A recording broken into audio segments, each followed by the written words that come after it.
Hello everyone है म तपाईहरुलाई एउटा भिडियो शेयर गर्दैछु है। पहिला त्यो भिडियो अलिकति हेर्नुस् है, त्यहाँदेखि चाहिँ म तपाईहरुलाई त्यसको अगाडिको कुरा भन्छु है।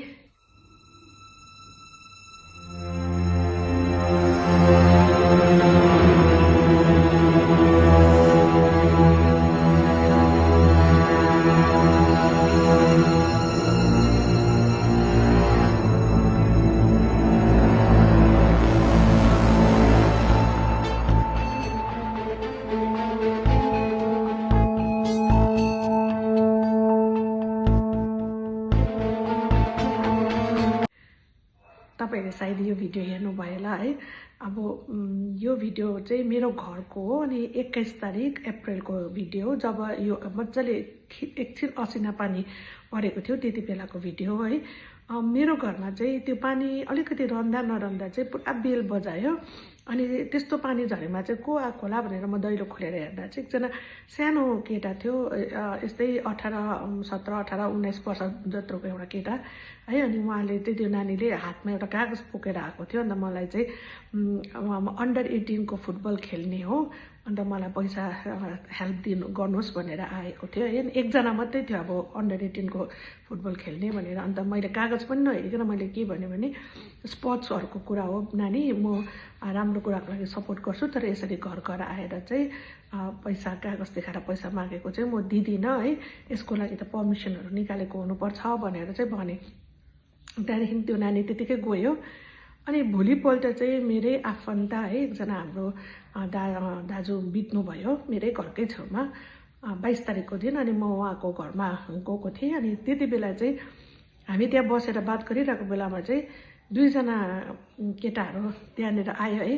अनि त्यो दुईजनामा एकजना चाहिँ त्यही हिजो मेरो घरमा पैसा माग्नु आएकै केटा थियो। अनि ऊ एकदम अब फ्रेन्डली वेमा त्यहाँ घरकै चिनाजना जस्तो गरेर आएर चाहिँ सिधै मेरै अगाडि बसी पठायो, फेरि उसको ब्याकलग है। अन्त बसेर चाहिँ एकदम घरकै मान्छे जस्तो अब त्यहाँ कसैले चिया पिउनु हुने भनेर सोध्दा मैले हैन म त तातो पानी मात्रै खान्छु भन्यो। अनि त्यस्तै 20 मिनेट जस्तो बसेर पानी सानी खायो ओर्यो है। एकदम हाम्रो गफमा उसले ध्यान दिए सुन्यो। सायद उसले मलाई चिने कि चिनेन, तर मलाई चाहिँ एकदम किन लुगा पनि त्यही लुगा लगाइराखेको थियो उसले। त्यहाँदेखि एकछिनमा त्यो केटा जुरुकै उठेर गएपछि चाहिँ मैले त्यहाँ घरको आमा जो हुनुहुन्थ्यो हामीसँग बात मारेर बसिरहेको है, भाउजू, मैले उहाँलाई सोधेँ कि यो अहिले भर्खरको केटा को हो भन्दा चाहिँ उहाँले म त चिन्दिनँ त भनेर भन्नुभयो। अन्त मैले हिजो यो केटा यस्तो यस्तो गरेर मेरोमा पैसा माग्नु पो आएको थियो त भने। अनि त्यहाँ भएको हामी थुप्रै थियौँ, सबैजना छक्कै पर्यो। अन्त भाउजूले उठेर म सोध्छु ल मेरो छोरालाई भनेर सोध्नु जानुभयो। अन्त उताबाट छोराले पनि खै को हो म त चिन्दिनँ, हामी चिन्दैन, त्यहाँ भएको सबैले हामी चिन्दैन भन्ने भयो। अन्त त्यो केटासँग चाहिँ अझै एकजना भाइ पनि सँगै भित्र आएको थियो, तर उहाँ भाइ चाहिँ त्यहाँ घरको छोराको चिनाजाना रहेछ। अनि त्यो भाइलाई सोध्यो तिमीसँगै आएको हो त यो केटा त भन्दा चाहिँ उहाँले भन्नुभयो म त चिन्दिनँ, म बाटोमा आउँदै गर्दा उयो उभिराखेको थियो गल्लीमा। अन्त मलाई कहाँ जानु भएको दादा भन्दा चाहिँ मरौ घरमा गएको भन्दा ए म पनि त्यहीँ गएको भनेर चाहिँ ऊ सँगसँगै आएर। अनि उहाँले चाहिँ सोचेछ अब हाम्रो गाउँको चिनाजाना भनेर है, त्यसरी आएको थियो। अब त्यहाँबाट चाहिँ मलाई के डर लाग्यो भन्दा अनि यो क्यामेरामा मैले हेर्दा चाहिँ उसले मेरो मैले सबै त्यही तपाईहरुलाई सेयर गरेन, तर उसले मेरो तल्लै पछिको किरायवालाहरूको रुमतिर पनि पर्दा उठाएर दैलो हेरेर पुरा त्यस्तो गरेको रहेछ है। एउटा दैलोमा त पुरै नक गरेर त्यो कागज पनि उसले देखाएर त्यहाँ पनि सायद पैसा मागेला, दिएको चाहिँ छैन रहेछ हो। अब मलाई चाहिँ के भन्नु छ भने अहिले गान्तोकमा कति डरलाग्दो है अब क्राइम बढिराखेको छ, चोरी त झन् अब दिन डेली हामी सुन्छौँ। सो हामी सतर्क हुनुपर्ने रहेछ। यसरी सानो थियो ऊ, त्यो नानी 17-18 भन्दा बेसीको चाहिँ होइन। अब उसले त्यसरी त्यो मरौ घरमा कसैले चिन्दैन पनि उसलाई। अब यसरी ऊ फाइदा उठाएर आयो है। उसले एकदम मेरो नन्दले भन्दा उसले पुरा घरहरू हेर्दै थियो अरे, घुमी अब आँखाहरू पुरा यताउता हेर्दै थियो, भाउजू भन्दै थियो मलाई हो। सो हामी चाहिँ आफै सतर्क हुनुपर्ने रहेछ, किनभने यस्तो प्रकारले हेर्नुहोस् त अब चिन्नु पनि चिन्दैन मरौ घरमा आएर बस्यो है, दैलो आइरहेको थियो। हाम्रो गाउँ वरिपरि सायद यो नानीले निकै रेकी गरिराखेको रहेछ जस्तो मलाई लाग्यो, किनभने 3-4 दिन अगाडि पनि हाम्रो गाउँमा अलिक तलपट्टि पनि एउटा चोरी भएको हामीले सुनेको थियौँ है।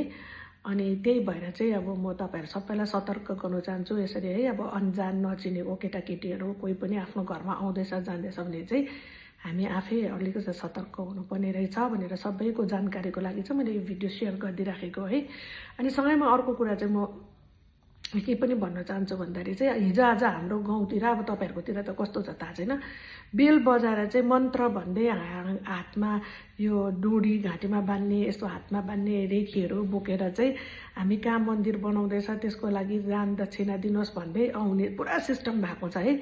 अब पूजापाठ हामी पनि गर्छौँ है, दान दक्षिणा दिन्छौँ, तर यसरी यो पर्मिसन चाहिँ कसैले दिएको हो कि होइन कि, किनभने यो गान्तोकमा अहिले सुन्नुमा आउँदा चाहिँ एकदमै चल्ती छ अरे है यो चाहिँ यसरी आउने। अनि उहाँहरूले पनि अब हाम्रो सिक्किम चाहिँ एउटा है कहाँबाट आएकोहरू हो, एउटा यसरी है आस्था भगवानको नाममा पनि पैसा उठाई यसो घर घर आई गर्ने पनि हाम्रो है पुलिस डिपार्टमेन्टले पनि अलिकति यो कुराहरूलाई याद गरिदिनुहोस् है, पर्मिसन छ छैन है। अनि हामी आफै पनि एउटा सतर्क भएर यस्तो केही देख्दैछ भने चाहिँ हामीले पनि इन्फर्मेसन के अब जानकारी चाहिँ सबैलाई दिनु जरुरी रहेछ जस्तो मलाई लाग्छ है। Thank you so much.